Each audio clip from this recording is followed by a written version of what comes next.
20-year-old Alex Baumhardt from Minneapolis, Minnesota, spent 2 weeks as a woofer at a seaside adventure, an ecotourism kayaking business in Little Tutka Bay. She clarifies what it means to be a woofer. WOOF stands for Worldwide Opportunities on Organic Farms. I like to call it just kind of a traveler wanting to have a really immersive experience on a budget. So you register online, you become a woofer. Within Alaska, it'd be Woof Alaska. You can woof in India. You can woof in Italy. You can woof all over the world. Businesses or organic farms pay to be listed on the WOOF website and within a WOOF book. Alex says right away she realized her time here would be a memorable experience. Homer in and of itself is such a neat community. When I took that boat ride out into Kachemak Bay, I couldn't believe that for the next 2 weeks that I would get to wake up every morning and look at that. So it's been so much more than I ever could have anticipated.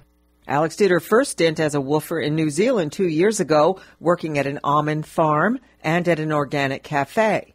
But she says her most unique experience came while working in a small New Zealand town located at the base of a volcano, also the setting for a well-known movie. It was Mount Doom from Lord of the Rings. And so the population year-round was 12, but I was woofing at a skiing and snowboarding lodge. So we were with all these skiing and snowboarding instructors. So they took us up one day. It was me and a girl I met from Fairbanks. It was her and I woofing together. And it was so funny because she got to New Zealand and she said, it was her first stop there. And she said, she's like, I came all the way over here and this is just like going home. It looks a lot like Alaska.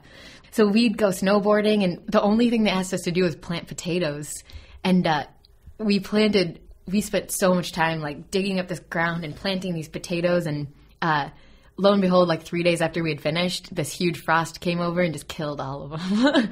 So that was really cool, getting to snowboard down Mount Doom. She says woofing gives you a real picture of the places you visit. If you go into a lot of businesses, they'll send you to a safe place for a tourist. So they'll send you to a place where tourists are very welcomed. But it always felt like really cookie cutter to me. And, people were putting on a show about things. And when you woof or you couch surf, you get to stay with people who have either lived there for a while. They can say, all the tourists go here, but this is where you want to go. And what it was for me is I would have like begrudgingly pulled a weed, before I ever left for this. But when you're put in a situation where someone's offering you a lot of creature comforts, like a place to stay and food, you'll pull weeds for hours for them. And sometimes woofing can open you up to new experiences. Alex had her first gardening experience connected with the cafe she worked for in New Zealand, and that led to joining a program at her college. I go into low-income housing areas within the community, and we teach the people living there how to grow edible crops.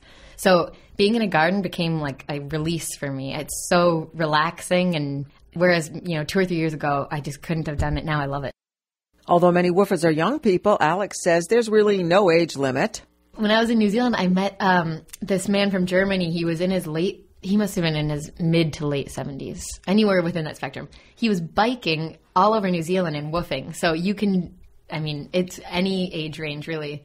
Definitely, I think there is a lot of young people doing it, but I'm sure there's woof hosts who would rather take an older person rather than, an 18-year-old. Now she's off to travel around Alaska in search of new adventures and maybe a few more woofing gigs before she returns to her studies in journalism at the University of Missouri. For more information on the program, visit www.wwoof.org. In Homer, I'm Marcia Lynn.